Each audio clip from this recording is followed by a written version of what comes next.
தமிழ் ஆட்சி மொழி சட்டவாரம் விழிப்புணர்வு பேரணி திருவாரூர் மாவட்ட ஆட்சியர் கொடியசைத்து துவக்கி வைத்தார். கல்லூரி மாணவ மாணவிகள் தமிழ் ஆர்வலர்கள் கலந்து கொண்டு விழிப்புணர்வு ஏற்படுத்தினர். திருவாரூர் பழைய ரயில் நிலையம் முன் திருவாரூர் மாவட்ட தமிழ் வளர்ச்சித்துறை சார்பில் தமிழ் ஆட்சி மொழி சட்டவாரம் விழிப்புணர்வு பேரணி நடைபெற்றது. இப்பேரணியை திருவாரூர் மாவட்ட ஆட்சியர் மோகனச்சந்திரன் கொடியசைத்து துவக்கி வைத்தார்.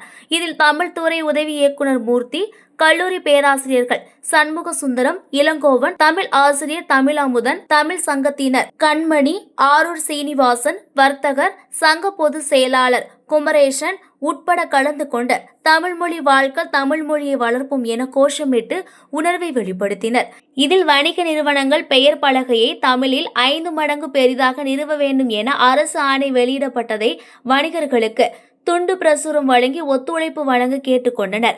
பேரணியில் திருவாரூர் அரசு கலைக்கல்லூரி மாணவிகள், மாணவர்கள் கலந்து கொண்டு தமிழ் மொழியின் புகழை எடுத்துரைத்து பதாகை ஏந்தியபடி திருவாரூர் கடைத்தெரு பழைய பேருந்து நிலையம் வழியாக புதிய பேருந்து நிலையம் வரை பேரணியாக சென்றடைந்தனர்.